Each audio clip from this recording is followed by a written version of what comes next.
kidding. I'm kidding. Y'all ready for your first performer tonight? Your first comedian on the lineup? All right. He's a regular at the Comedy Shrine. Everybody give a warm round of applause for Chris Bongat. Let's go, let's go. Keep it going for Jackie. She's doing a great job putting this whole thing together. Hell yeah, my name is Chris Bongat. I did this recently. I stopped eating at the Burger King by my house. I stopped eating there. It's really close. It's really convenient. But I stopped eating there because they told me that they fired a woman because they caught her peeing on the hamburger meat and serving it to customers. Yeah, you never think it's going to happen to you, right? So I had to start eating at the Burger King 2 towns away, you know? Because I heard that she works there now.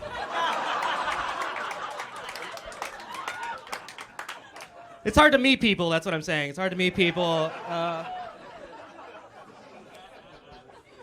think it's because people have like weird expectations when they're dating, right? For some reason, people really like a bad boy.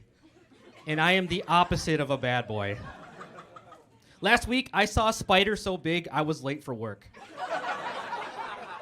That's kind of the vibe I give off. But still, women will try to flirt with me sometimes. They're like, Chris, tell me about yourself. Are you dangerous? Are you a bad boy? And I'm like, well, I'm 5'5". So I'm in constant danger. Pretty much all the time. 5'5" is not super tall. I'm not self-conscious about it, but at the same time, I probably shouldn't get too cocky around a hawk. Like birds of prey. This has been a big year for me. I wore a condom for the first time. Anyone else? No, just me. I'm the only responsible one. That's crazy. Cool though. Room likes to party. I love it. No, I know it sounds gross, but I always avoided wearing a condom because my buddies are like, if you wear a condom, you can't feel anything. But I wanted to see if that was true for myself. So last week, I wore a condom to my dad's funeral. Yeah. They were right. Didn't feel shit. Smooth sailings. I really like that. Good life hack. That's crazy. That's crazy to say to a group of people. I shouldn't joke about that, though. I shouldn't joke about that because sometimes a loved one dies before you get a chance to say goodbye. And I think that's horrible. It's weird that you laugh for that part, but that's okay. We're all learning and getting to know each other. It's sad. It's sad when a loved one dies before you get a chance to say goodbye. But for my grandma, it was a different story. For her, it was one of those long time coming situations. You know what I'm talking about? Like, I knew that she was going to pass ahead of time, which sounds sad. But luckily, it meant that I was able to talk to her right before she died. And I still remember the last words she said to me, and they'll stay with me forever. She said, Chris, you'll never get away with this. Yeah. It's pretty weird. Weird stuff. I'm not all bad. I stopped doing drugs. I've been clean for about 2 years now. Thank you. I appreciate that. Congrats! Thank you. I appreciate it. I'm not going to stand up here and lie to you and say that it was easy, but I will say that you get to a certain point in your life when you're doing as many drugs as I was that you realize that there's no greater high than lying to people about how you quit doing drugs. Yeah. Feels pretty good. I get the cloud of being clean and I still get to do a bunch of drugs. It's fun for me.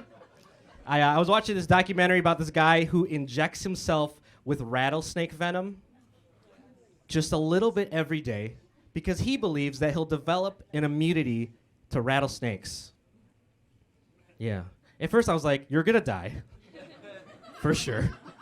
But then I thought about it, I was like, you know what? I think that kind of makes sense. You know, because this whole time I've been slowly but surely developing an immunity to cocaine snakes. I do just a little bit every day in the hopes that I'll still have some on the weekend. That's my plan. That is my plan. This weekend, a new Spider-Man movie's coming out. Anyone pumped for that? Sorry, I hate to be that topical guy. These Spider-Man movies coming out, and I've watched all of them. I love them, but there's one part of the Spider-Man movies I don't believe. In the Spider-Man movies, whenever Spider-Man shoots a web or climbs a wall, people will act surprised. And I don't buy it. Just use context clues like normal people. If a guy's wearing a bunch of spiders, he's probably going to do some spider shit. Right? Just like if a guy's wearing a badge, he's probably going to do some racist shit. No one should be surprised. Hey, wait. Before you get mad at me, you should know that my dad is a cop, so I'm allowed to make those jokes. Yeah. I'm 50% cop. On my dad's side, 50% cop, 100% Asian. 100% Asian. My parents are Asian, but they're divorced. So my stepdad is black, and my stepmom is white. So when people take a picture of us, we look like a college brochure and shit. Like, that broken home's very progressive. Really paving the way for other broken homes. No. The only reason I bring it up is because a lot of people think I'm Hispanic a lot of the time. Because I'm brown and have a mustache. Which I always felt was kind of racist, but 90% of the people that think I'm Hispanic are Hispanic. So I don't know where I'm at with that anymore. People will try to speak Spanish to me every day of my life aggressively. And when I don't speak it back to them, they get mad. Not because they were wrong. They get mad for two reasons. One, because they believe that I'm a young Hispanic American that didn't learn Spanish. And then finally, two, they get mad because they believe I'm a young Hispanic American who can speak Spanish, but for some reason is refusing to. They always give me a lecture. They're always like, "Oh, you didn't learn Spanish when you were young? What were your parents doing while you were young?" And I was like, "Well, they were pretty busy being Asian." So I really don't feel like that's on them. I've been dating around recently. I think people will agree that the beginning part of a relationship is the best part, right? That's when everything's still fresh. That's when the sex is still good, right? But sometimes the honeymoon phase can go away really quickly. Like, I was seeing this girl, and after 1 week, she said I wasn't allowed to come on her face anymore. Yeah. I was just as upset as you guys. After 1 week, out of nowhere, all of a sudden it's demeaning. And it wakes her up.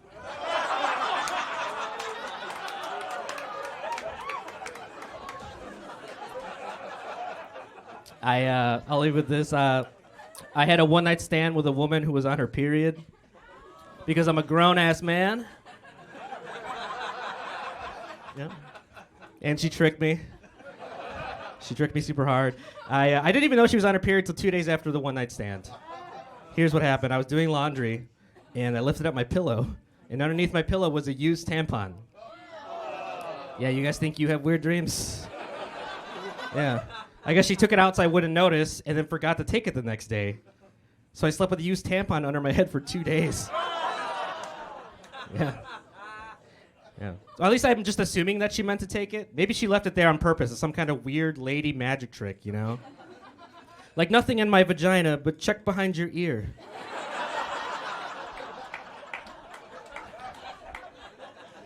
The worst part of that is I was under the impression that one-night stands were supposed to be no strings attached. Thanks a lot, guys. You guys have a good night.